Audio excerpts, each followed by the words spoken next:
was raining, I remember that. We had a movie in the maintenance tent. It was a James Bond movie. I can't remember exactly the title. And during the movie, it rained really hard. You couldn't hear anything because of the rain. It rained so hard. Easy for the enemy to move around without being detected.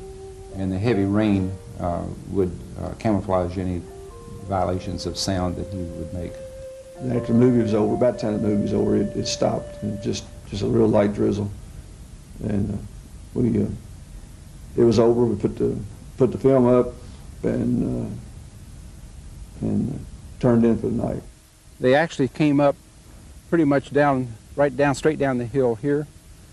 Another area on or around a little bit further south of us. And then I think there's 2 positions on the opposite side of the hill. Well, they came through concertina wire, which is very sharp as a razor wire. They came through that. It was in there, I think, in triple layer. And they came through nude, which then allowed the skin to sense when they were against the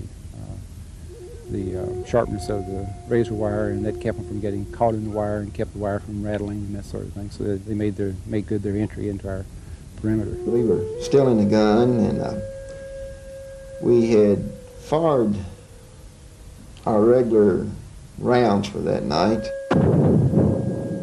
I just remember hearing something go off, a loud racket, and we looked out the side window, and we could see something burning over towards the exec post.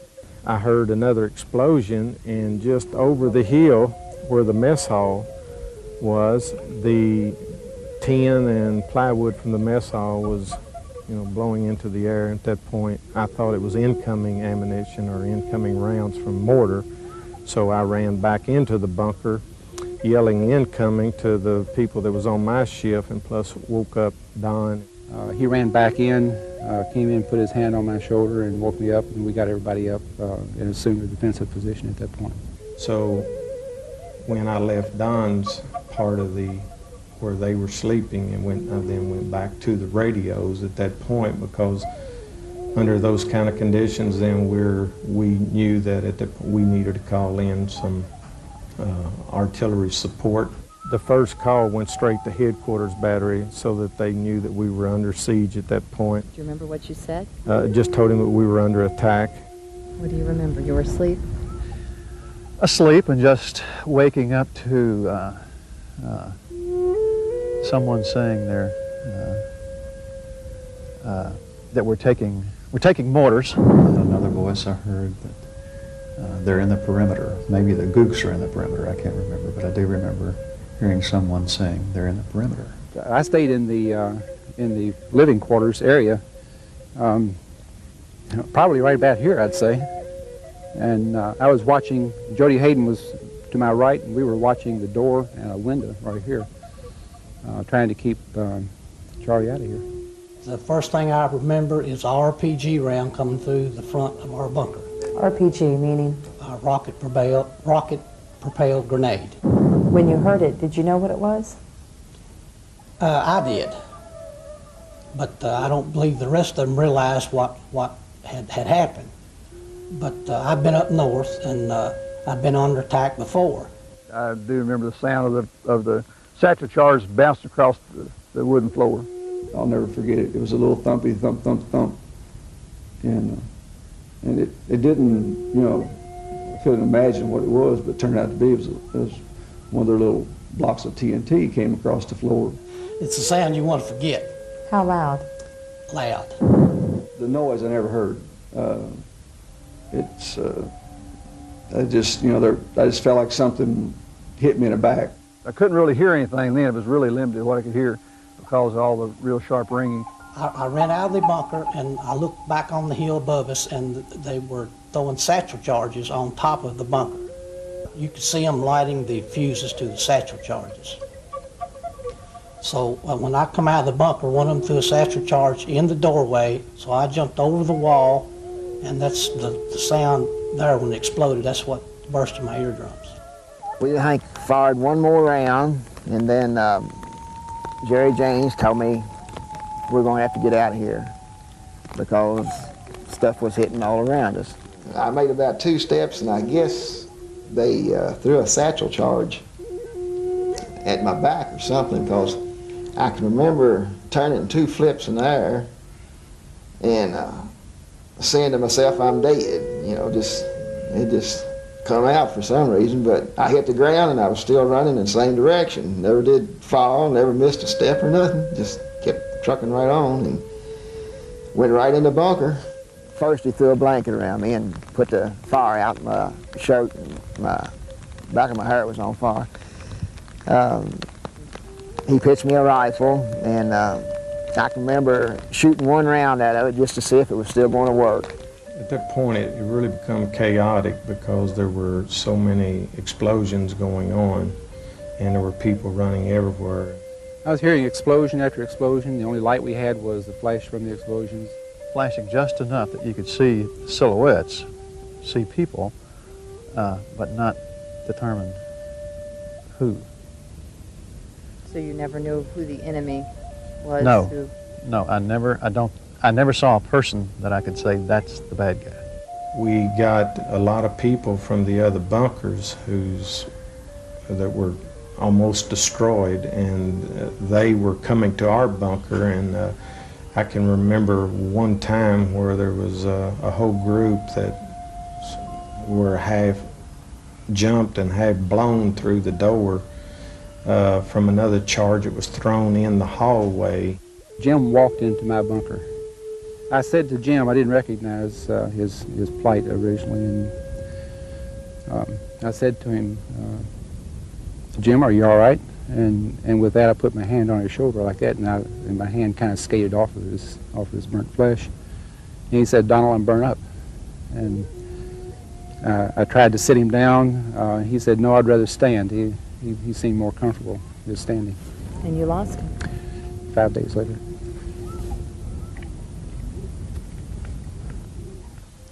We had enough light in the bunker that once people got in, you could figure out who was who.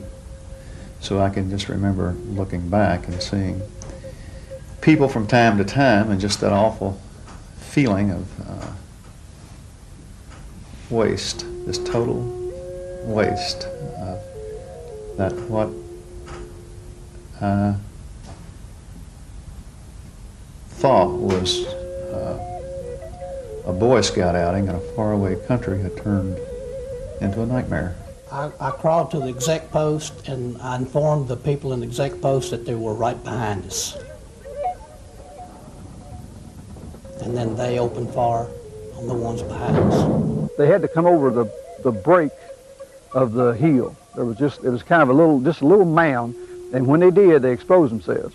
So there was no way they could come over that and without suffering some damage. So they finally quit. They found that was a kind of a lost cause. I guess from then on, we just waited for the plane to start dropping the flares. It was probably, well, I don't know. I don't really know how long it was from the time they started till the flares started. It seemed like 2 or 3 days, but it probably wasn't 15, 20 minutes, 30 minutes or something like that. The help I remember is ARA, which is aerial rocket artillery from helicopters. We had something called Puff the Magic Dragon, I think, that showed up. It was a DC-3 with miniguns and illuminating flares. And small arms fire and explosions continued right up to daybreak. I remember when daylight come, it was the biggest relief in the world. Actually, I don't see anybody actually made it out that night. They pretty well had us, I'd say, where they wanted us. But either they messed up or we got lucky or something went our way. Why was I spared? Since I was outside the bunker, at a bunker that would have been a known enemy target, and I was saved. I was one of the lucky ones. We had, ultimately, we had 10 out of our unit that were killed. Some of those would be days later. And we had, I think, either 42 or 44 wounded in various degrees. How many of them from Bardstown among the dead? From our guard unit, of the original guard unit, there were 5 that were dead. First Sergeant Ross Cotton yelled at me about 5 o'clock in the morning, said, "Sergeant Bischoff, get up," said, "Charlie's been hit, First Sergeant's dead, and Collins is killed." He said, "That's all I know about." And I said, "First Sergeant, which Collins?" I said, "They're my friends." He said, "I don't know," but he said, "One of them's been killed." As we drove up the hill, you know, the carnage was just unbelievable. It was a hopeless feeling, knowing already that, you know, there were several of our people dead, and one of them had to be a close friend of mine, and not knowing, you know, that the others, you know, yeah, it was a terrible feeling. Somebody asked me to identify the body. And when I looked at Ronnie, I didn't know I was looking at Ronnie till I saw his ring. He was a Mason.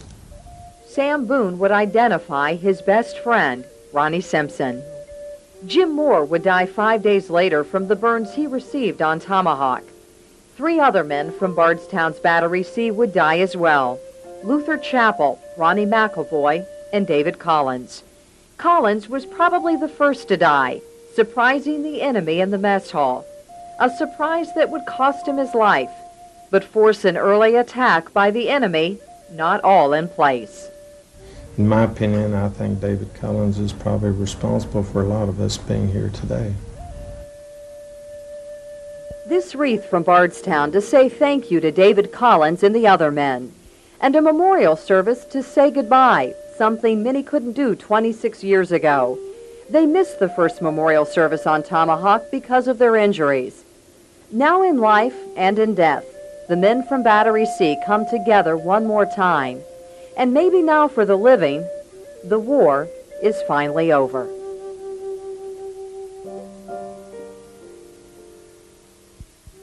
A small Kentucky town feels the brunt of the Vietnam War. It was just a time of shock and sorrow and concern for the families.